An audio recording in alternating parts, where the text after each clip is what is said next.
अस्सलाम वालेकुम स्टूडेंट्स। आज का टॉपिक है halophytes. Halophytes live in sea water and are adapted to salty environments. ये पौधे ऐसे इन्वायरमेंट में रहते हैं जहाँ पर सॉल्ट जो है वो बहुत ज़्यादा हो, तो ये समंदर के अंदर रहेंगे, ऐसे इन्वायरमेंट में रहेंगे जहाँ पर सॉल्ट बहुत ज़्यादा होगा, क्योंकि सॉल्ट की कंसनट्रेशन सी में ही ज़्यादा होती है। Salt enter in the bodies of such plants. अब प्लांट्स हैं, समंदर के अंदर हैं, यहाँ पर सपोज ये प्लांट्स हैं सी में। अब सी के अंदर जो है वो प्लांट्स हैं, तो सॉल्ट जो है अगर सी में है, सी वाटर के अंदर है, तो वो क्या इसमें मूव करेगा? बिल्कुल, प्लांट्स में जैसे ही वाटर जाएगा तो सॉल्ट भी उसकी बॉडी के अंदर जाएगा, क्योंकि कंसंट्रेशन हायर कंसंट्रेशन है, तो वो एक ऑस्मोटिक प्रेशर के थ्रू जाएगा। Salts enter in the bodies of such plant due to the higher concentration in sea water, क्योंकि सॉल्ट की कंसंट्रेशन जो सी में है वो बहुत ज़्यादा है। On the other hand, water tends to move out of their cells into the hypertonic sea water. When salt enter into the cells, plants carry out active transport to move and hold large amount of salt in vacuole. Vacuole क्या है? ये plant cell है और ये large vacuole है plant cell के अंदर। मैं अभी आपको बताती हूँ। So the sap of vacuole remains even more hypertonic than sea water in this way. Water does not move out of cell. Many sea grasses are included in this group of plants. Last आपने जो किया था topic, उसमें आपने hydrophytes और xerophytes के बारे में पढ़ा था। हेलोफाइट्स जो हैं ये उनसे थोड़ा सा चेंज है कि ये सॉल्टी इन्वायरमेंट में रहते हैं। अब इसमें होगा क्या कि वाटर जो है वो सेल से मूव आउट करेगा, ठीक है। Water tends to move out of their cells into the hypertonic sea water, कि वो वहाँ पर जाए, और वो क्या करेंगे कि एक्टिव ट्रांसपोर्ट के through when salt enter into the cell, cell के अंदर सॉल्ट आएगा, बिकॉज के सी के अंदर जो है वो बहुत ज़्यादा क्या है, सॉल्ट है। तो salt enter into the cells, plants carried out active transport. Active transport क्या है? डिफ्यूजन का प्रोसेस क्या है? आपने ये टॉपिक पढ़ा कि डिफ्यूजन क्या है, higher to lower, lower to higher concentration move करना, ठीक है। अब एक्टिव ट्रांसपोर्ट के through to move and hold the large amount of salt in vacuole, और इस तरह से ये एक्टिव ट्रांसपोर्ट के थ्रू यहाँ पर सॉल्ट जो है वो बहुत ज़्यादा आ जाएगा। अब सॉल्ट जैसे ही ज़्यादा आएगा, salts are not allowed to move out through the semi permeable membrane of vacuole. Salts को अलाउ ही नहीं है कि वो यहाँ से मूव आउट करे। क्यों? सेमी परमिएबल मेम्ब्रेन उसको अलाउ नहीं करेगी। सेमी परमिएबल मेम्ब्रेन ऐसे मेम्ब्रेन को कहा जाता है जो कि कुछ सब्सटेंस को पास होने दे और कुछ को अलाउ नहीं करती कि वो बाहर निकल सके। तो सॉल्ट जैसे ही प्लांट बॉडी के अंदर जाएगा तो वो वापस उसे निकलने नहीं देगी। इस तरह से एक कंसंट्रेशन ज़्यादा हो जाएगी एज़ कम्पेयर टू सी। तो ये हैं हेलोफाइट्स जो कि सॉल्टी इन्वायरमेंट में रहते हैं, सॉल्ट को जो है वो बॉडी के अंदर लेकर आते हैं, कंसंट्रेशन ज़्यादा हो जाती है, सेमी परमिएबल मेम्ब्रेन जो है वो अलाउ नहीं करती इनको बाहर निकलने के लिए। तो इस तरह से एक हाइपरटोनिक कंडीशन हो जाती है। तो ये है आपके पास हेलोफाइट्स। इसकी डायग्राम्स में आपको दिखाती हूँ। सी वाटर इसकी एग्जांपल्स हैं। ये है इसकी डायग्राम हेलोफाइट्स की।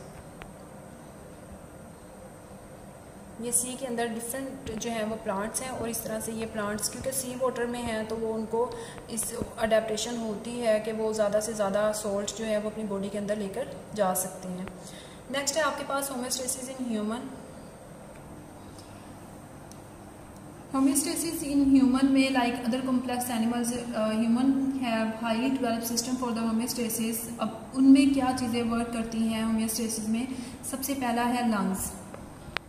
लंग्स जो हैं वो कार्बन डाइऑक्साइड, अगर एक्स्ट्रा कार्बन डाइऑक्साइड है बॉडी के अंदर, इसको रिमूव करेगा ताकि बॉडी को बैलेंस रखा जाए। आपने होमियोस्टेसिस का फर्स्ट जो इंट्रोडक्शन आपने किया था उसमें आपने बताया था कि मेंटेनेंस ऑफ इंटरनल कंडीशन, चाहे एक्सटर्नली कुछ भी हो रहा है, इंटरनली जो है वो चीज़ें मेंटेन रखने के लिए, बॉडी को मेंटेन रखने के लिए, तो ये चीज़ होना बहुत ज़रूरी है। तो पहले हमने प्लांट्स में पढ़ा, तो नेक्स्ट है हमारे पास ह्यूमंस में किस तरह से ये कंडीशंस जो है वो बैलेंस में रखी जा सकती हैं।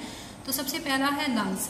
बॉडी के अंदर जो लंग्स हैं, remove excess carbon dioxide and keep it in balance. ये एक्सेस जो है आपकी, अगर बहुत ज़्यादा कार्बन डाइऑक्साइड है, ये उसको रिमूव करेंगे लंग्स।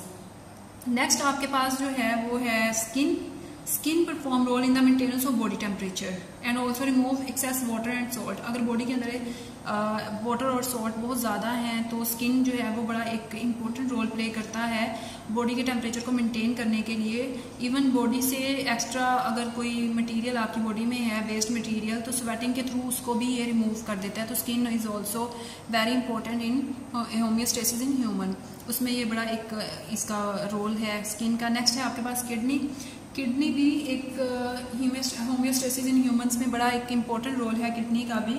किडनी काम क्या करेगी? Kidney filter excess water, salt, urea, uric acid etcetera from the blood and forms urine. ये एक बड़ा इसका जो है ना, कह लें कि यूरिन अगर बॉडी में बन रहा है तो बहुत ज़्यादा एक्स्ट्रा और बहुत ज़्यादा हार्मफुल जो केमिकल्स हैं ये उसको रिमूव कर रही है। किडनी फिल्ट्रेशन में बड़ा इंपॉर्टेंट रोल प्ले कर रही है। एक्स्ट्रा वाटर को रिमूव कर रही है, एक्स्ट्रा सॉल्ट को रिमूव कर रही है, यूरिक एसिड को, यूरिया को। तो इस तरह से इन चीज़ों के रिमूव होने से क्या होगा कि बॉडी जो है वो एक बहुत अच्छे बैलेंस में रहेगी। अगर इनमें से कोई एक काम नहीं कर रही या बॉडी से extra material, waste material remove नहीं हो रहे तो वो प्रॉब्लम हो सकती है। स्किन को डिस्कस करेंगे, स्किन किस तरह से अपना एक काम कर रही है, उसका फंक्शन क्या है। तो we know that our skin consist of two layers हैं, एपिडर्मिस एंड डर्मिस। एपिडर्मिस जो है आउटर प्रोटेक्टिव लेयर है। ये मैंने आपका स्किन का जो है एक डायग्राम ड्रॉ की है कि सबसे आउटर लेयर जो है वो एपिडर्मिस है और इनर लेयर जो है वो डर्मिस है। Epidermis is the outer protective layer without blood vessels. यहाँ पर ब्लड वेसल्स, खून की नालियाँ जो हैं वो नहीं होती, डेड स्किन होगी और आप उसको उतार के भी देख सकते हो। वहाँ पर मतलब ऊपर से ज़रा सी स्किन अगर उतरती है तो उसमें आपका ब्लड वगैरह नहीं आता अगर डीप कट नहीं है तो। नेक्स्ट है आपके पास while dermis in the inner layer containing. अब इसके अंदर जो है वो ब्लड वेसल्स भी होंगी, ब्लड वेसल्स भी हैं और इसके अंदर सेंसरी नर्व एंडिंग्स भी हैं जो कि आपको फील होगा, ठीक है, जो एंडिंग्स होती हैं वो भी हैं इसके अंदर। और इसके अंदर जो है वो स्वेट प्रोड्यूसिंग ग्लैंड्स भी होंगे, स्वेट एंड ऑयल ग्लैंड्स भी हैं, हेयर एंड फैट सेल्स भी हैं। चाहे बाल आपके यहाँ पर है लेकिन इसकी एंडिंग यहाँ पर होती है, ठीक है। तो ये स्किन का एक स्ट्रक्चर मैंने बताया कि आउटर लेयर एपिडर्मिस है और डर्मिस के अंदर नर्व्स एंडिंग भी हैं, उसमें ब्लड वेसल्स भी है, उसमें आपके पास आपके बालों का जो कैलेडीप रूट जो है वो भी इसके अंदर मौजूद है। तो स्वेट ग्लैंड, ऑयल ग्लैंड भी इसमें मौजूद है।